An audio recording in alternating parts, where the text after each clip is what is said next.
Salut à tous, aujourd'hui je vais vous parler de quelque chose. Je vais vous parler un peu des choses qui se passent en général. Il était important que je fasse une vidéo sur le Covid. Ce que j'en pense du Covid depuis le début. Depuis finalement un peu ce qui se passe en ce moment, tout ça. Ça me paraît pour refaire en fait pour vous parler de pas mal de choses. Sur l'absurdité, mais vraiment l'absurdité du Covid. Vraiment, je pense que le Covid, c'est une maladie qui était à la fois surestimée, mais à la fois sous-estimée.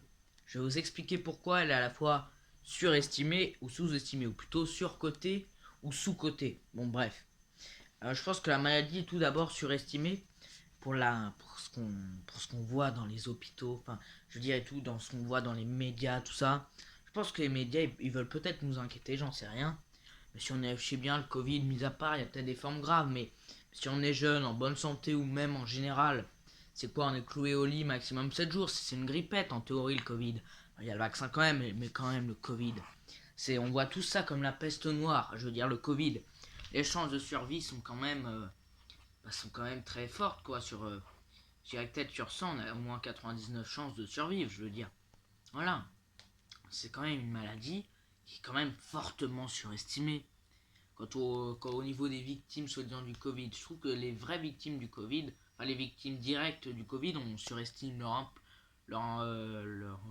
voilà, les gestes barrières, c'est partout, c'est partout, c'est vraiment partout les gestes barrières.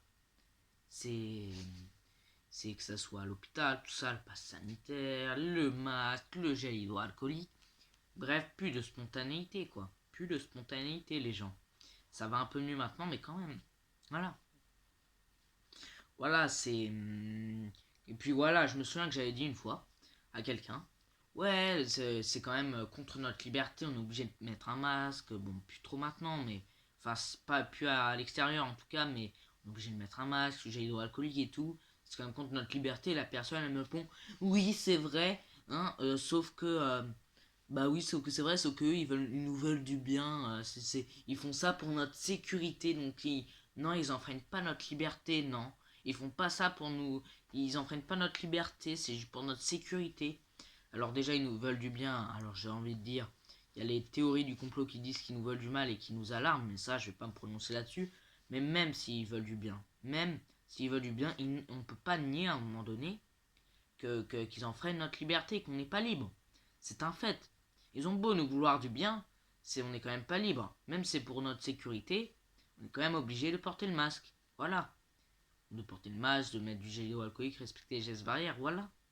Pareil mes parents là qui font des allers-retours pour mon frère, qui va beaucoup mieux maintenant, hein, qui va bientôt sortir en théorie, bon bref, ça je ne prononcerai pas plus. Pareil, ils sont obligés d'aller un par an quoi, un par an à cause du Covid.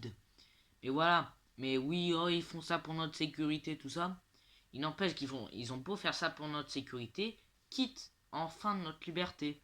Parce qu'on a beau dire tout ce qu'on veut, mais ils ont beau faire ça pour notre sécurité. Ils ont beau faire ça pour notre sécurité, on n'est pas libre. Et ça, c'est un fait, on peut pas le nier. Alors on a beau dire qu'ils sont bien intentionnés, et ça encore, ça se discute, mais bon, c'est pas grave.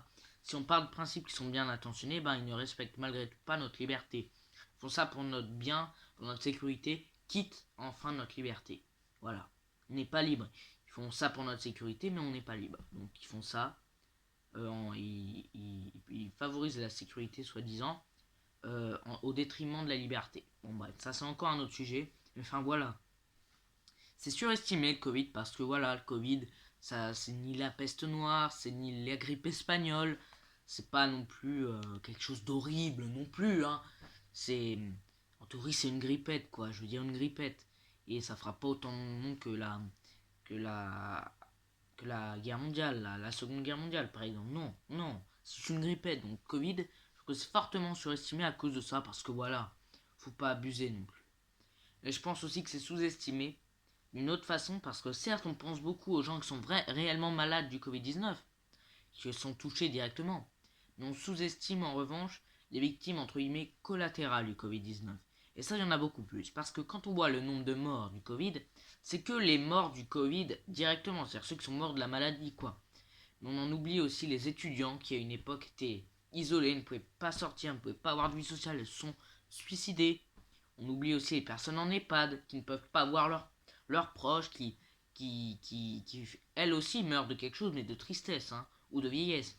Enfin voilà. Ou même qui se suicident aussi, qui arrêtent de manger, enfin voilà. Puis aussi des autres maladies. Parce qu'il y a le cancer, c'est bien plus grave que le Covid, je suis désolé. Quand on y pense, ils ont été négligés un peu les autres patients. Dans certains cas, je sais pas qu'on. Voilà, le corps médical fait ce qu'il peut. C'est attention, ce n'est certainement pas pour dire ouais les médecins ils foutent rien, au contraire. Mais on a sous-estimé aussi les autres maladies, parce qu'il n'y avait que le Covid, tout ça. On ne pense qu'à ça. Par exemple, l'année dernière, enfin il y a plus un an et demi maintenant, je pense à un ami de la famille, à une connaissance plutôt, qui avait besoin d'une greffe de toute urgence, vraiment. Je sais plus quel organe ça touchait de toute façon. C'est un sujet un peu sensible et tout. Il a besoin d'une greffe, voilà. Sauf que vu que c'était en plein confinement, en plein mars-avril 2020, et qu'à l'époque on ne savait pas trop comment gérer la situation, voilà, on est un peu dépassé.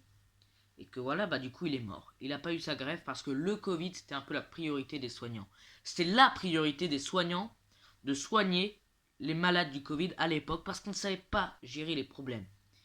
En revanche, peut-être que s'il n'y avait pas eu le Covid ou qu'on avait un peu plus estimé les victimes collatérales, peut-être qu'il serait encore en vie, qu'il aurait eu sa greffe. Mais ça, voilà, on ne le saura jamais. Et c'est pas finalement ce qu'il y a de plus important finalement. Non mais voilà, ce que je voulais vous dire à travers cette vidéo, c'est que voilà, c'est pas pour me dire, pour expliquer ma vie, tout ça, pas pour raconter ma vie, non. Moi je suis qu'un exemple parmi tant d'autres, mais il n'y a pas que moi. Il y en a plein des gens comme ça qui ont perdu des proches ou des amis de la famille, tout ça, enfin voilà. Parce qu'ils avaient d'autres maladies, entre guillemets, ou d'autres problèmes, qu'à cause de ce putain de Covid, on n'a pas pu voir quoi. On n'a pas pu voir parce qu'on était trop centré sur les problèmes de santé directement liés au Covid-19. Voilà, faut le dire quand même, faut le dire. Donc c'est pas une vidéo contre, entre guillemets. C'est voilà, c'est pas pour raconter ma vie, pour me plaindre et tout, c'est vraiment à titre d'exemple pour vous expliquer. Mais on peut quand même conclure que voilà, ils ont surestimé entre guillemets la maladie. Par contre, toutes les victimes collatérales, les jeunes, les étudiants qui sont confinés, tout ça, enfin qu'à une époque ils pouvaient pas sortir, ils se sont suicidés. On a entendu ça, des histoires comme ça. Ou même, qu'est-ce que je pense aussi, aussi l'histoire, comme je vous dis, des autres malades qui sont morts de leur maladie parce que soi-disant le Covid c'était prioritaire, par exemple, par exemple. Mais il y a aussi les personnes âgées en EHPAD où on ne veut pas les laisser voir leurs proches pour la simple et bonne raison qu'on ait peur qu'elles tombent malades et qu'elles attrapent le Covid. Mais j'ai deux choses à vous dire déjà, deux choses à vous dire très importantes. Attention, attention à ce que je vais, il faut pas que vous preniez ça trop. Enfin voilà, il faut que vous soyez bien attentif à ce que je dis, que vous ne fassiez pas dire ce que je n'ai pas dit, d'accord? Voilà, le Covid. Voilà, les personnes âgées, on ne les laisse pas voir leurs proches. Alors déjà d'une, si elles font très attention normalement, qu'il y a une certaine forme de distance barrière, de geste barrière, ok. Hein, ça peut quand même passer, faut peut-être pas exagérer. Hein. Mais c'est surtout en fait, aussi autre chose, c'est même dans le pire des cas, si elles attrapent le Covid et qu'elles en meurent, des personnes âgées, rappelez-vous, même si elles en meurent du Covid et tout, au moins elles auront vu leurs proches pour la dernière fois. Voilà. Parce que les personnes en EHPAD sont des personnes âgées. Et par définition, en fin de vie, hein, je sais que ça peut paraître un peu cruel, comme un peu ce que je dis, mais c'est pour vous dire que voilà quoi. Elles sont. De toute façon, c'est qu'une histoire un peu d'année. C'est pas pour être pessimiste, mais c'est un peu l'idée quand même que de toute façon, elles mourront un jour. Et que quitte à mourir, quitte à voir ses proches pour une dernière fois, si elles meurent, parce que si elles ne voyaient pas leurs proches, certes, elles attraperaient pas le Covid et elles n'en mourraient pas de ça. Mais elles mourraient de tristesse, de faim, parce qu'elles se priveraient de manger, ou tout simplement de vieillesse. Et en plus, elles n'auraient pas eu une fin heureuse, elles n'auraient pas pu voir leurs proches, leurs amis, enfin voilà. Alors qu'une personne âgée, même si elle voit ses proches, même si elle a eu le Covid et qu'elle en meurt, au moins elle aura eu une fin heureuse. Heureuse dans le sens où elle aura vu ses proches pour une dernière fois, qu'elle aura pu leur parler, leur sourire, leur faire des câlins, des bisous. Elle sera morte, certes, mais elle sera morte en ayant vu ses proches pour la dernière fois. Elle aura eu des conditions, elle sera morte dans des façons dignes, elle aura vu des personnes qui lui étaient chères une dernière fois. Alors que si elle meurt de tristesse ou de vieillesse, qu'elle les voit jamais, elle sera morte seule. Et c'est vraiment une mort plus lente et plus douloureuse. Voilà. Donc à un moment donné, c'est pour en conclure sur cette vidéo. Je trouve que voilà, le Covid c'est bien surestimé pour les malades et tout, alors que bon, généralement ça va pas plus loin qu'une simple grippe, surtout avec le vaccin, ou même si c'est un variant africain, voilà. Mais je pense qu'on sous-estime beaucoup les dégâts collatéraux, que ce soit les jeunes, les autres malades ou les personnes âgées. Dans le sens où voilà quoi, il y a les morts du Covid, c'est seulement ceux qui sont morts du Covid. Mais il y a aussi ceux qui sont morts du Covid de manière indirecte. Des gens qui sont suicidés, morts d'autres maladies. Ou plein de choses. Mais voilà, on surestime beaucoup la maladie en elle-même, mais peu l'importance de ce qu'elle fait en dehors de la contamination. Puis il n'y a pas un jour sans qu'on entende parler de la maladie, c'est un peu chiant. Ça fait 2 ans que ça dure. Ben voilà, hein, ça fait plus de 2 ans maintenant, vu que ça a apparu le 16 novembre 2019. Voilà.